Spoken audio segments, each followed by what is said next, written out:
여러분들이 산행을 하실 때 산에 가시면은 대나무를 보실 때가 있을 겁니다. 이 대나무는 참 신비로운 나무죠. 그 굵기가 굵지가 않은데도 그 키가 얼마나 큰지요. 그런데도 그 바람에 흔들릴지언정 부러지지 않고 정말 높게 높게 자라납니다. 그렇게 가늘고 길게 자라나는데도 꺾어지지 않는 비결이 뭘까? 과학자들은 그 중간중간 마디에 비밀이 있다고 이야기합니다. 대나무와 대나무 사이에 마디가 있죠. 이렇게 칸막이로 나누어져 있고 말입니다. 이런 것들이 공학적으로 아주 절묘하게 균형을 맞추고 힘을 발휘해서 그 긴 나무가 꺾어지지 않고 넘어지지 않도록 붙잡아 준다고 하니 참 신기하기 이를 데가 없습니다. 대나무는 빨리 자라나는 것으로도 굉장히 유명하죠. 우후죽순이라 하는 말이 있을 정도로 이게 대나무가 성장할 때 보면 심지어는 좀 과장을 보태면 눈으로 보면 보인다고 할 정도로 그렇게 대나무가 또 빨리 성장하는 걸로 유명한데, 하지만 그렇게 빨리 성장하는 대나무라고 하지만은 그 마디 부분이 자랄 때는 성장을 멈춘다고 합니다. 그래서 그 마디가 형성되는 때는 굉장히 느리게 이제 나무가 크게 되는 거죠. 우리의 삶에도 이렇게 성장이 멈추는 일들이 가끔 있습니다. 일이 잘못되거나 내 뜻과는 전혀 다른 길로 접어드는 경우가 우리의 삶에 있습니다. 어떤 사람들은 그것을 고난이라고 하고 어떤 사람들은 환난이라고도 합니다. 어떤 분은 잘 다니던 직장을 잃어버리기도 합니다. 또 젊은이들이 한참 열심히 일을 하다가 갑자기 모든 것을 다 내려놓고 군대에 들어가기도 합니다. 어떤 분들은 뜻과 소망과 꿈이 있는데 병이 들어서 그것을 접고 병원에 누워 있어야 하는 경우도 있습니다. 이런 것들이 사실 우리의 삶의 이제 마디가 되는 것이겠죠. 사실 우리가 믿음의 눈으로 바라본다면, 그리고 우리가 그동안 배워왔던 성경 말씀과 알아왔던 하나님의 뜻에 의한다면, 우리가 신나게 잘 뚫린 길을 가다가 돌로 막혀있는 돌담을 만나 세상 사람들은 이게 웬일인가 혹은 재수가 없다 아니면 내 운명이 왜 이런가 하고 힘들어하지만, 사실 믿음의 눈으로 보면 우리가 그동안 겪어온 하나님, 우리가 가르쳐 주신 하나님의 말씀을 의지해서 보면 사실 우리의 앞을 가로막는 담은 우리의 전진을 방해하는 것이라기보다는 외부에서 우리를 공격하는 것들을 막아주기 위해서 하나님이 세워놓으신 방편일 때가 훨씬 많죠. 우리가 겪어보면 그랬다는 겁니다. 우리는 어려운 일을 겪을 때마다 왜 내 뜻과 달리 이런 것들이 있을까? 마치 급하게 길을 가는데 빨간 신호등에 걸려서 자동차가 멈추면 저 차는 지나갔는데 왜 나는 못 갈까? 그렇지만 사실 생각을 해보면 그것으로 인해서 우리의 안전이 보장이 되어지고요. 우리가 조금 늦지만 다치지 않고 사고 나지 않고 집에까지 잘 갈 수 있게 만들어주신 또 하나님의 안전장치이기도 하거든요. 그런데 우리가 믿음의 눈이 없고 또 믿음이 없으면 이런 모든 것에서 마음이 편할 수가 없어서 그냥 지지고 볶고 고통스러운 삶을 살기도 또 우리가 한다는 말입니다. 사실 우리의 지난 날을 보아도 그런데요. 교회도 어려움을 겪은 시절이 있었고요. 또 아마 여러분 개인적으로도 과거를 돌아보면 그거를 내가 어떻게 견뎌냈을까? 내 삶에 참 힘든 일 많았다. 죽을 고비도 있었고 정말 큰일 날 뻔한 적도 있었고 쓰러질 뻔한 적도 있었고, 그런데 그거를 이기고 지금 여러분들이 이 자리에 계신 거잖아요. 그런데 생각을 해봅니다. 저도 개인적으로 목회자로서 굴곡이 있고 부침이 있었지만은 나에게 있었던 그런 어려움과 우리 교회에 있었던 고통은 참 겪고 싶지 않은 일이고 피하고 싶은 일이지만 사실 그 고통이 없었다면 오늘 내 모습이 이렇게 있을 수 있을까?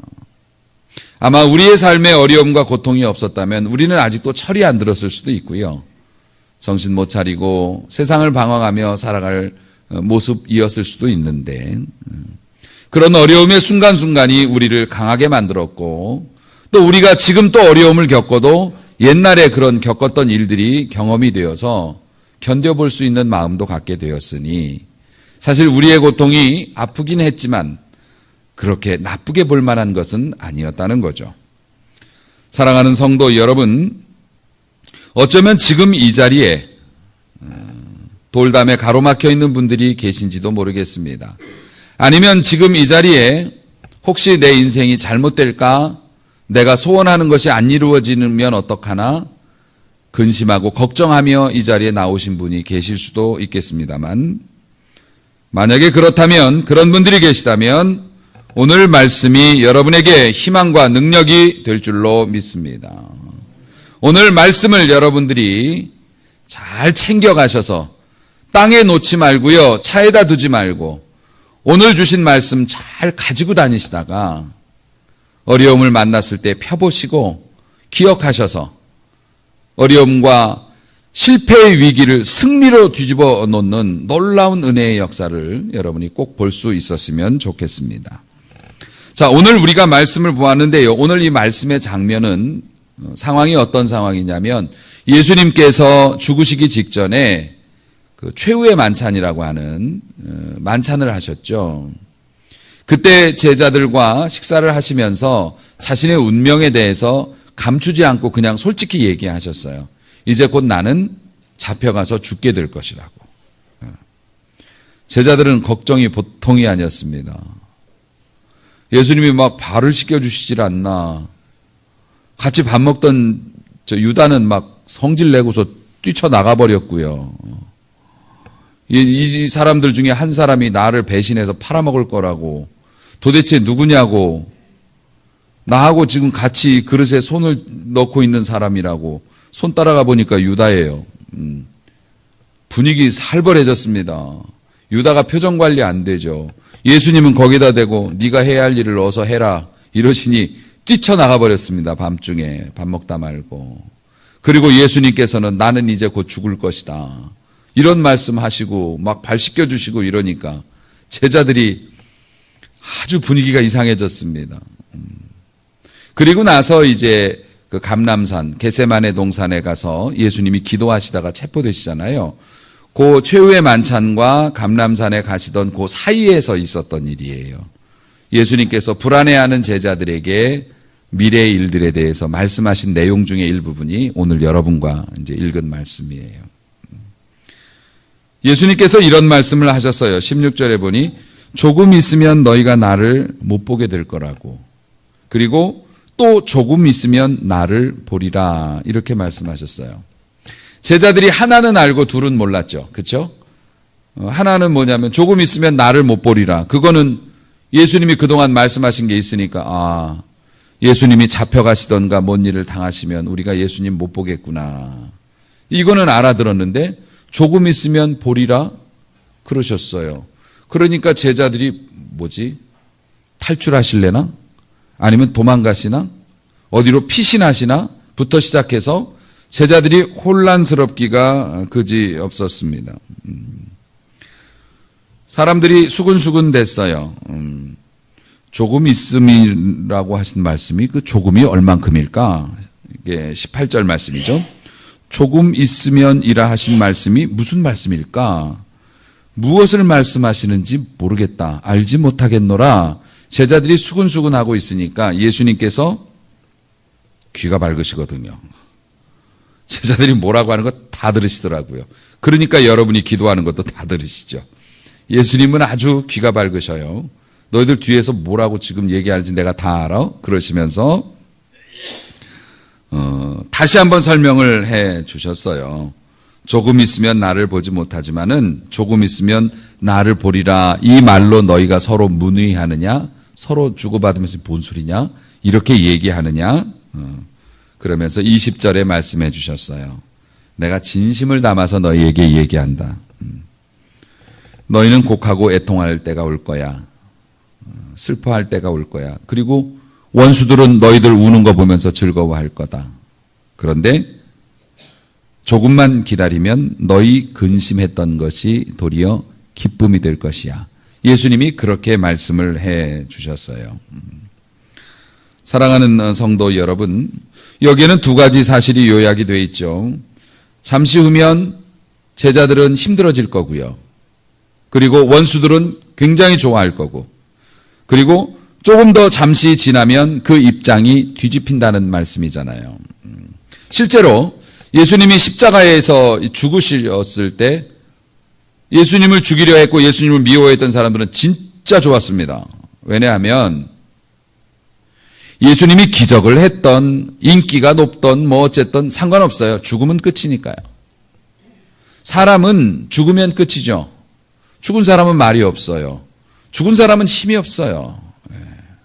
살아있어야 되는 거예요. 그런데 어찌됐든 간에 예수님을 죽였거든요. 딱 죽이고 나니까 너무 시원한 거죠. 그래서 대적들은 아마 뭐 축배를 들었겠죠. 뭐 드디어 알턴이를 뽑았다.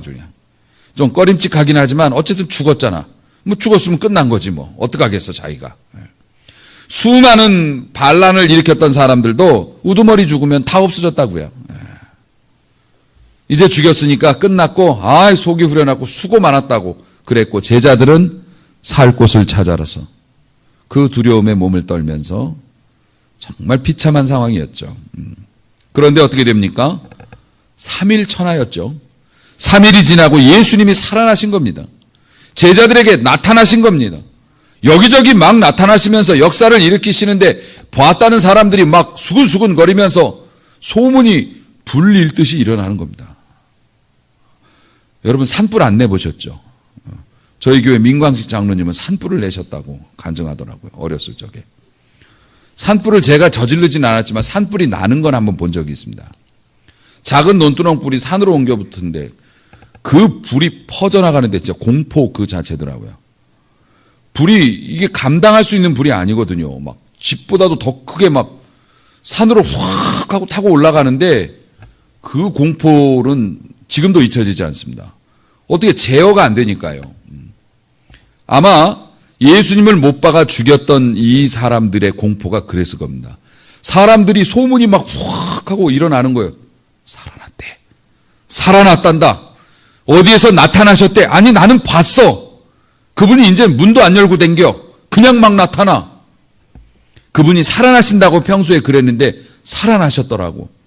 그러니까 예수님을 못 박아 죽였던 사람들은 사색이 된 거예요. 왜냐하면 사실 예수님을 죽일 때도 이익에 자기들의 이익과 이게 반대가 되고 시기심과 자신들의 어떤 이익을 위해서 죽였지만 꺼리끼는 일이 많았거든요. 왜냐하면 그동안 일으키셨던 기적이나 전하셨던 말씀의 어떤 그 위엄이나 이런 것들이 사실 자기들도 평범한 분이 아니라는 걸 알았거든요. 말씀을 듣고 두려워했어요. 두려워했는데 내 돈 뺏기기 싫어서, 내 자리 뺏기기 싫어서 에이 몰라. 그냥 없애. 치워. 내 생전에는 안 보고 싶어. 그래서 무리수를 둬서 죽인 거거든요. 알거든요. 근데 살아났다는 거예요. 살아나면 어떻게 되는 겁니까? 이건 문제가 커지는 거죠. 왜냐하면 죽어도 살아날 만한 능력을 가지신 분을 죽인 사람이 된 거잖아요. 그렇잖아요. 지금 잘못 건드린 거잖아요. 죽였는데도 다시 살아나신 그분. 그럼 그동안 그분이 하셨던 말씀이 사실이고 하나님의 아들인 건데 자기들이 하나님의 아들을 죽인 사람이 된 거잖아요. 이러니까 이 사람들의 이 공포와 스트레스가 엄청났던 거죠. 그러니까 어떡합니까? 제자들 붙잡아다 예수 이름 말하지 마라. 예수의 이름을 말하지도 말고 전하지도 마라. 우리 목숨 걸었다. 너 예수의 이름 말하지 마라. 무조건 예수의 이름을 말하지 말라는 것만 계속 주문을 하는 거예요. 그만큼 이 대적자들은 두려움에 떨었던 겁니다. 반면에 제자들은 어떻게 됩니까? 난리 났죠. 예수님이 살아서 나타나신 겁니다.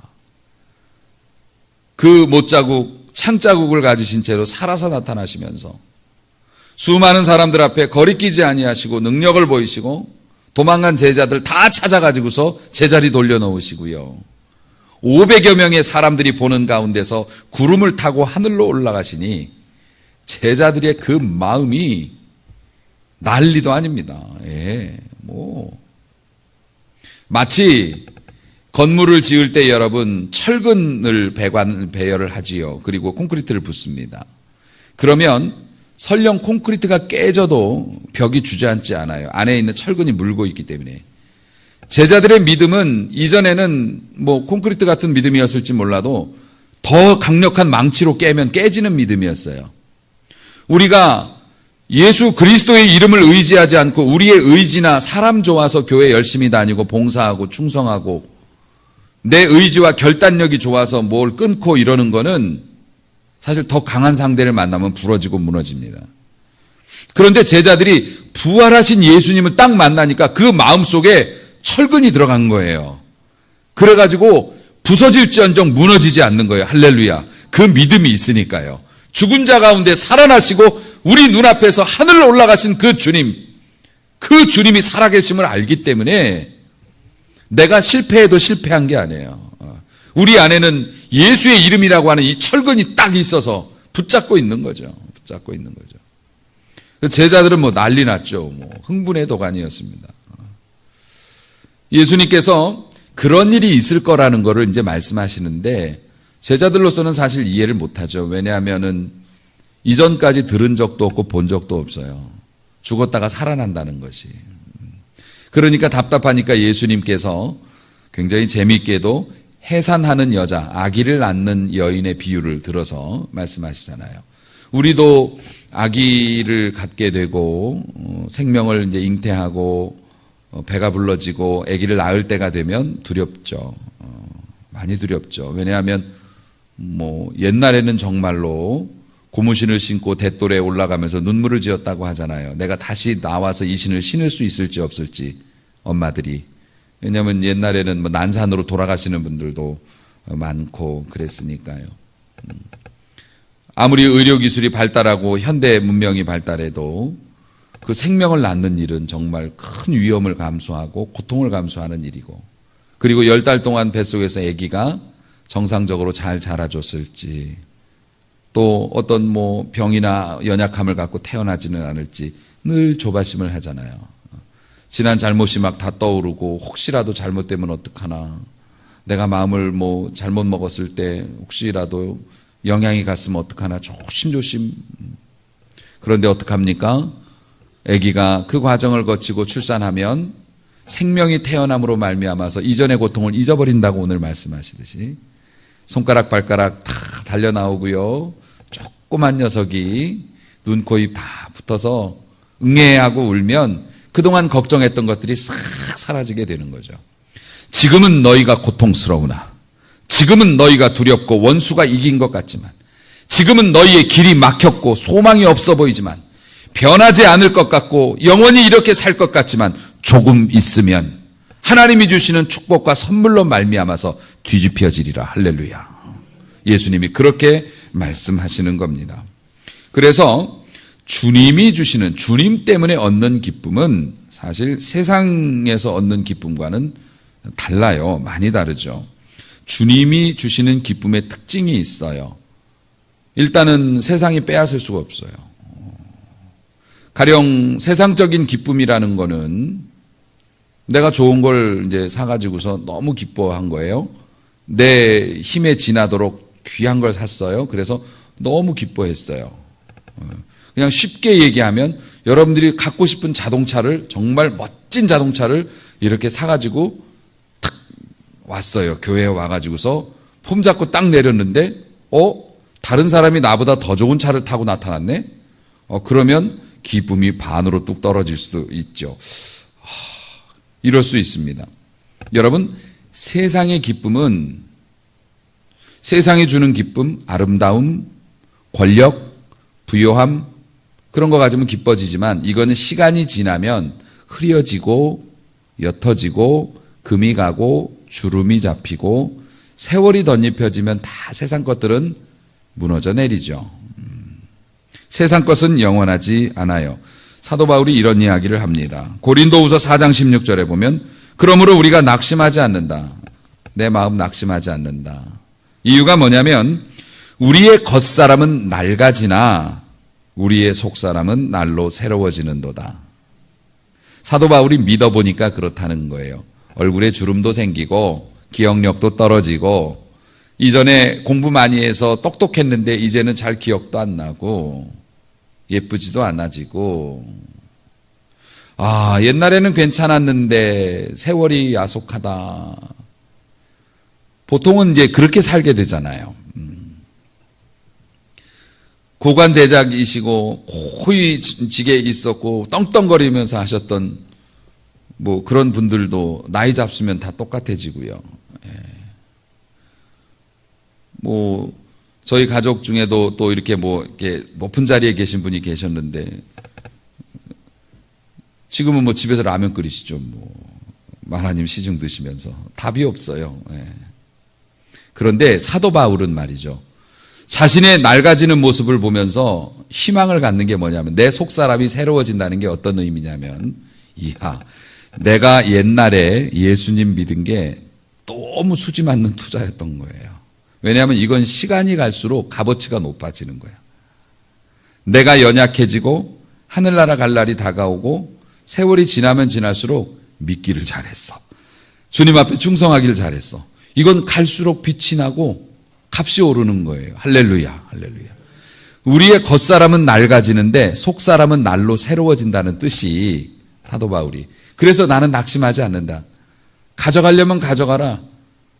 병이 들었으면 주님이 오라 고쳐주시면 살 거고 오라 하시면 갈 거야.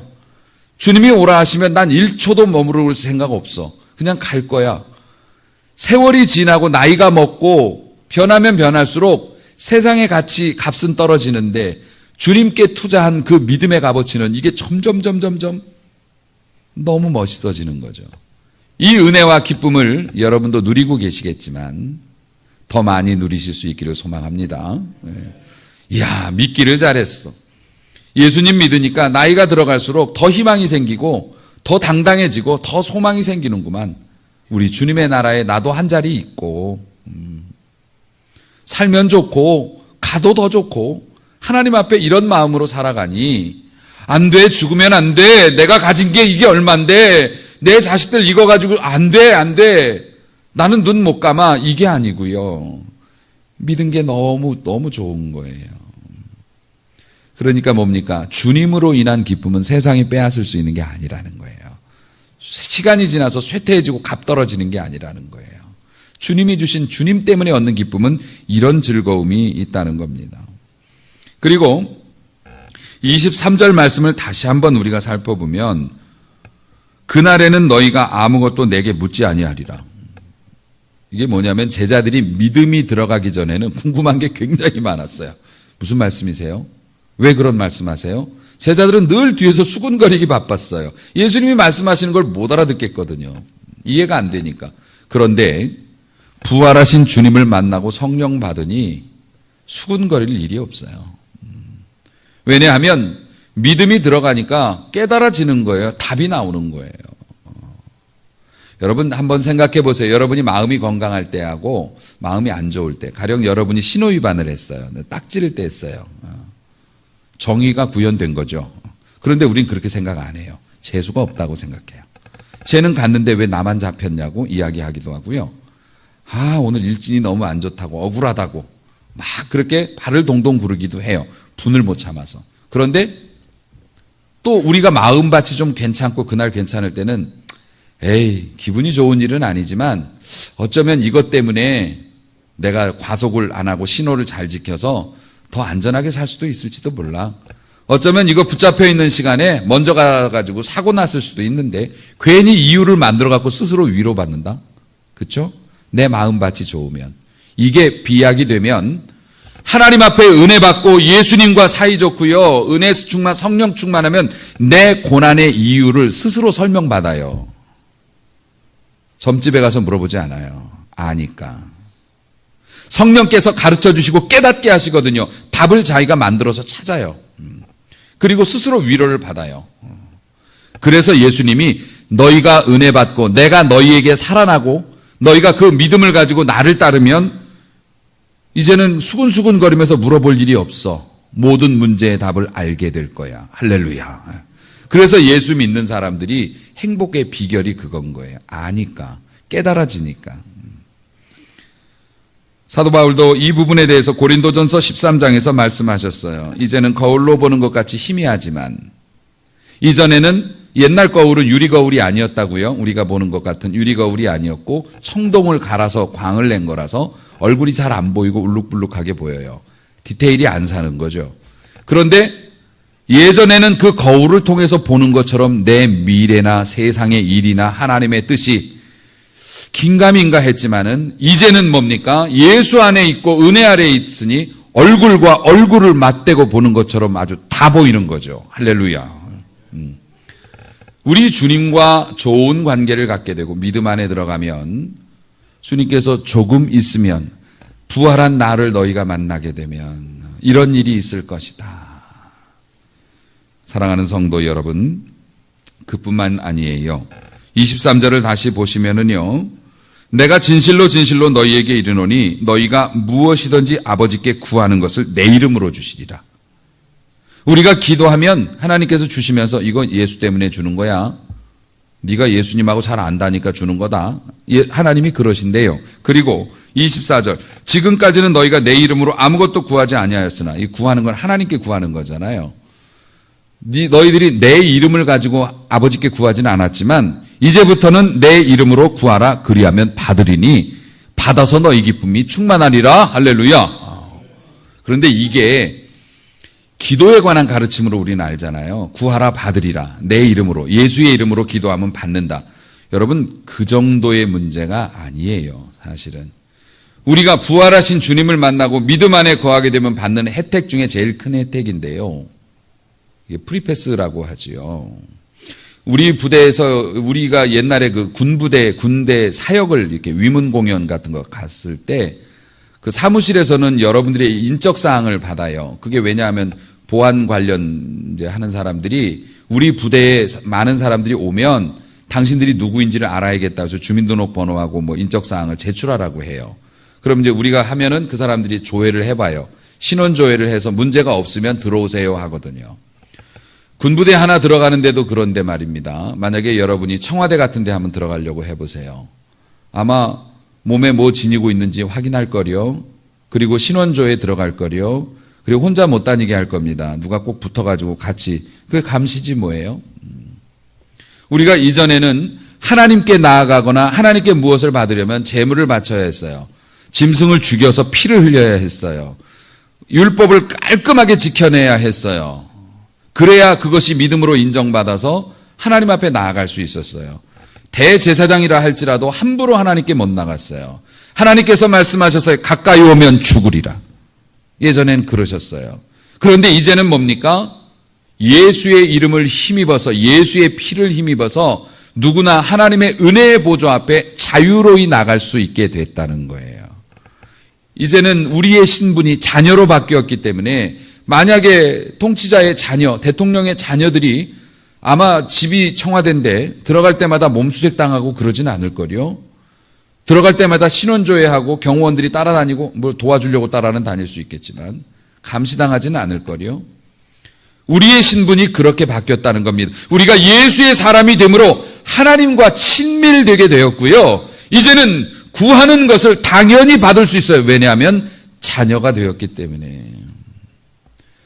그것 때문에 기분이 좋은 거예요. 들어갈 때마다 기분이 좋은 거예요. 기도할 때마다 예배를 드릴 때마다 기분이 좋은 거예요. 우리는 구경하는 사람이 아니에요. 우리 아버지예요. 지금 이 축복의 말씀이 남의 것이 아니에요. 여러분의 것이에요. 그러니까 기분이 좋은 거죠. 만약에 교회 안 다니고 예수 안 믿는 사람이 무슨 볼일로 여기 와서 앉아서 우리의 이런 말씀 주고받고 아멘하는 걸 보면은 저 사람들은 참 좋겠다. 저렇게 얘기하는 것들의 대상자잖아요, 여러분들은.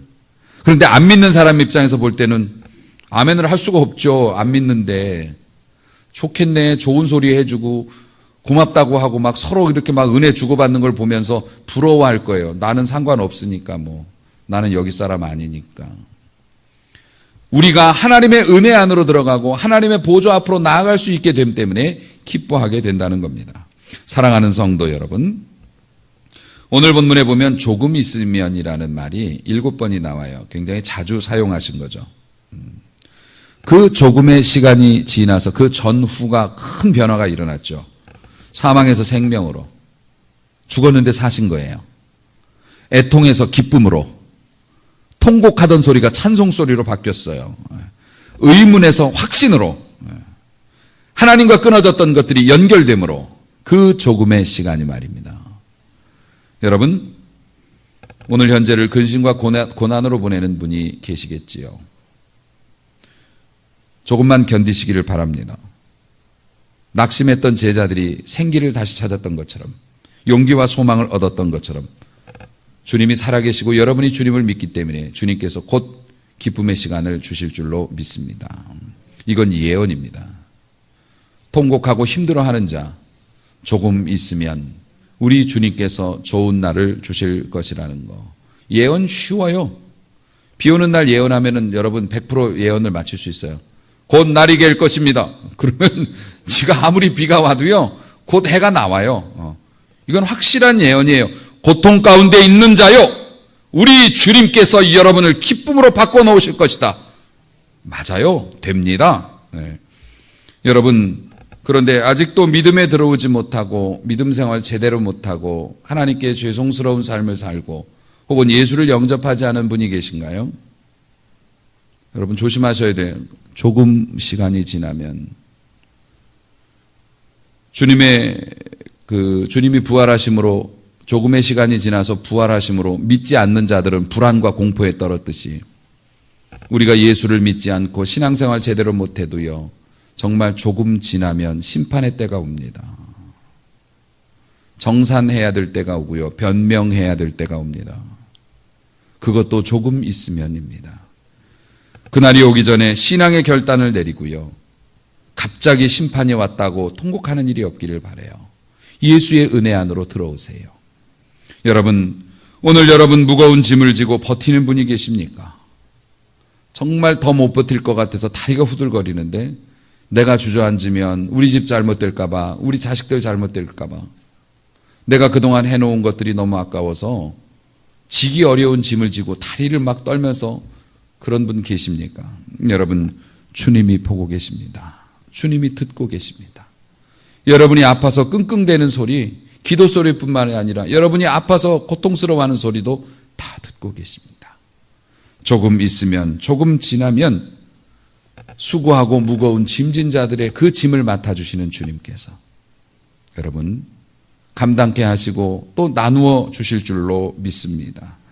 사랑하는 성도 여러분, 잊지 마세요. 어떤 상황에서도 놓치지 마세요. 주님이 살아계시고 주님이 지금 여러분 보고 계시거든요. 주님이 하실 겁니다. 비록 느리지만 끊어지지 않아요. 그리고 그 느림도 우리의 삶에는 따지고 보면 불이익이 아니에요. 그것 때문에 더 길게 뻗어나갈 수 있으니까, 대나무의 마디처럼. 그러므로 사랑하는 성도 여러분, 조금 있으면 뒤집어질 겁니다. 조금 있으면 근심이 변하여 기쁨이 될 겁니다. 염려라는 것이 원래 두 곳을 바라보다는 뜻이거든요. 두 군데를 바라보면 흔들릴 수밖에 없어요. 이제 주님만 바라보시고 주님께 소망을 두시고요, 주님께 칭찬받을 삶과 행동으로 주님을 따라가시다가 주님이 주시는 변하지 않는 기쁨, 하나님과 거리낌 없이 소통하는 은혜, 그리고 무거운 짐을 나누어 지어주시고 여러분의 삶을 역전시켜 주시는 하나님의 능력을 경험함으로 여러분 조금만 기다려 보세요. 조금만 있으면 이 말씀을 교회에 두고 가지 마시고 자동차에 두지 마시고요, 여러분의 주머니에 넣어서 가슴에 품고 다니세요. 그래서 힘들 때마다 조금 있으면, 그래, 오늘 말씀 들었어, 지난주에 말씀 들었어, 조금 있으면 주님이 보고 계시니까 여러분 이 말씀 들고 다니다가 꼭 쓰시고 주님께서 주시는 빼앗기지 않는 기쁨을 누리시기도 하고 해결의 응답도 받아서 하나님께 영광 돌리는 행복한 성도로 사시기를 주님의 이름으로 축원합니다.